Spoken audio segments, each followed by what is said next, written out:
വളരെ സന്തോഷം തോന്നുന്നു. സ്വന്തം നാടല്ല എന്ന് പറഞ്ഞാൽ ഞാൻ ജനിച്ചില്ല എന്നേ ഉള്ളൂ. കഴിഞ്ഞ 23 വർഷമായിട്ട് എനിക്ക് ഈ നാടുമായിട്ട് വളരെ അധികം അടുത്ത ബന്ധമാണ്.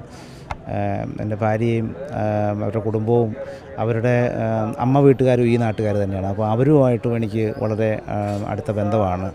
എല്ലാ പ്രാവശ്യവും വർഷത്തിൽ 2 പ്രാവശ്യമെങ്കിലും ഞാനിവിടെ വരാറുണ്ട്. വരുമ്പോഴെല്ലാം ഇവിടെ എത്താറുണ്ട്. ഇവിടെ കുടുംബാംഗങ്ങളും അവരുടെ മറ്റ് വീട്ടുകാരും നാട്ടുകാരും ഒക്കെ കാണാറുണ്ട്. നല്ല ബന്ധമാണ് എനിക്ക് ഈ നാടുമായിട്ടുള്ളത്. അതിലെനിക്ക് ഒരുപാട് സന്തോഷമുണ്ട്. ഇന്ന് ഈ പള്ളി അങ്കണത്തിൽ വെച്ച് ഈ പരിപാടി നടത്തിയതിന്. ഒരുപാട് പേര് പഠിക്കാനും ജോലിക്കൊക്കെ ആയിട്ട് വിദേശത്തേക്ക്, പ്രത്യേകിച്ച് UK ആളുകൾ ഒരുപാട് വരുന്ന ഒരു കാലഘട്ടമാണ്. അങ്ങനെയുള്ള ആളുകൾക്ക് വേണ്ടിയിട്ട് അവിടുത്തെ ഒരു MP എന്ന നിലയിൽ എന്തെങ്കിലും ചെയ്യാനായിട്ട് സാധിക്കുമോ?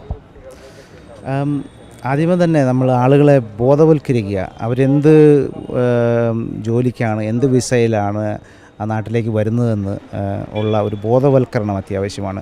പലരും ഈ അടുത്ത കാലത്ത് കണ്ടുപോടുന്നത് ഒരുപാട് ഏജൻസികൾ തെറ്റായ വിവരങ്ങൾ നൽകി അവർക്ക് ആളുകളെ കൊണ്ടുപോവുകയും അവിടെ ചെന്ന് കഴിയുമ്പോൾ ബുദ്ധിമുട്ടുന്നൊരവസ്ഥ കാണാറുണ്ട്. അപ്പോൾ അതൊരു പ്രധാന ഇഷ്യൂ ആക്കി ഏറ്റെടുത്ത് അതിനൊരു ബോധവൽക്കരണം നടത്താം. ഞാൻ ഈ കഴിഞ്ഞ ദിവസങ്ങളിലെല്ലാം സംസാരിക്കുന്നവരോടെല്ലാം ആ കാര്യങ്ങൾ ഞാൻ സംസാരിക്കാറുണ്ടായിരുന്നു. എങ്ങനെയും പുറത്തു പോകണം എന്നൊരു ആഗ്രഹത്തിൽ ഒരുപാട് പേര് ഇതിൽ പെട്ടുപോകുന്നുണ്ട്. പക്ഷേ ബാക്കിയുള്ള അതിൻ്റെ നേരായ റൂട്ടിൽ കൂടി അവിടുത്തെ സർക്കാർ അവർക്ക് ആവശ്യമുള്ള ആളുകളെയാണ് റിക്രൂട്ട് ചെയ്യുന്നത്. അവരുടെ ഗവൺമെൻറ് വെബ്സൈറ്റുകളിൽ പബ്ലിഷ് ചെയ്തിട്ടുണ്ട് ഷോർട്ടേജ് ഒക്യുപ്പേഷൻ ലിസ്റ്റ് എന്ന് പറയും. ആ ലിസ്റ്റിലുള്ള ജോബുകൾക്ക് മാത്രമേ അവർക്ക് അവിടെ വർക്ക് വിസ കൊടുക്കുന്നുള്ളൂ. അപ്പോൾ അത് ജനങ്ങൾ അറിഞ്ഞിരിക്കണം. നമ്മൾ എന്തെങ്കിലും കോഴ്സിന് അവിടെ പോയി പഠിച്ച് എനിക്ക് ജോലി കിട്ടുമെന്നുള്ള പ്രതീക്ഷയിൽ പോയാൽ നമ്മൾ പലപ്പോഴും ആ കോഴ്സിന് ശേഷം ബുദ്ധിമുട്ടേണ്ടി വരും. അപ്പോൾ അത് ആ ബോധവൽക്കരണം. പിന്നെ ആളുകൾക്ക് മറ്റുള്ളവരുടെ എന്തെങ്കിലും പ്രശ്നങ്ങളൊക്കെ ഉണ്ടെങ്കിൽ, ഉദാഹരണത്തിന് കഴിഞ്ഞ ദിവസം ഒരു ദാരുണമായ 1-2 മരണങ്ങളുണ്ടായി. അതുപോലെ ഈ കഴിഞ്ഞ ദിവസം അതുപോലെ തന്നെ അവിടെ ഒരു തീപിടുത്തമുണ്ടായി. അതിലൊരു ചെറിയ മലയാളി ഉൾപ്പെട്ടിരുന്നു. അങ്ങനെ ഉള്ള ചെറിയ ചെറിയ പ്രശ്നങ്ങളിൽ അവരെ സഹായിക്കാൻ പറ്റുന്ന കാര്യങ്ങളിലൊക്കെ എന്നെ വിളിക്കുകയും കോൺടാക്റ്റ് ചെയ്യുകയും ചെയ്യുമ്പോൾ അവരെൻ്റെ മണ്ഡലത്തിൽ ഉള്ളവരല്ലെങ്കിൽ കൂടിയും പലരും എന്നെ അവരുടെ ഒരു MP ആയിട്ടാണ് കാണുന്നത്.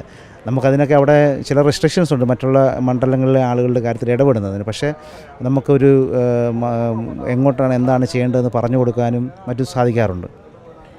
രാഷ്ട്രീയത്തിലേക്കുള്ള പ്രവേശനം എങ്ങനെയായിരുന്നു? വളരെ യാദൃശ്ചികമായിട്ടായിരുന്നു? യാദൃശ്ചികമെന്ന് പറയാൻ പറ്റത്തില്ല. ഞാൻ അവിടുത്തെ പാർട്ടിയുടെ 2015 മുതൽ പാർട്ടിയുടെ മെമ്പറായിരുന്നു. പിന്നെ രാഷ്ട്രീയത്തിലേക്ക് വരാനുള്ള കാരണം നമ്മുടെ പൊതുസമൂഹത്തിലുള്ള ചില കാര്യങ്ങൾ നമുക്ക് ജനങ്ങൾക്ക് ബുദ്ധിമുട്ടുകളുണ്ടാകുന്നു. അവരുടെ ആ ബുദ്ധിമുട്ടുകൾക്കൊരു മാറ്റം വരുത്തുവാൻ നമുക്ക് തീരുമാനമെടുക്കുന്ന ലോ മേക്ക് ചെയ്യുന്ന സ്ഥലത്ത് എത്തിപ്പെടേണ്ട ആവശ്യകതയെക്കുറിച്ചും നമ്മുടെ വൈഡർ കമ്മ്യൂണിറ്റിയിൽ നിന്ന് അങ്ങനെ റെപ്രസെൻറ്റേഷൻ ഇല്ലാത്തത് പരിഹരിക്കുക എന്നുള്ളൊരു ഉദ്ദേശത്തോടുകൂടിയാണ് ഞാൻ രാഷ്ട്രീയത്തിലേക്ക് ഇറങ്ങിയത്.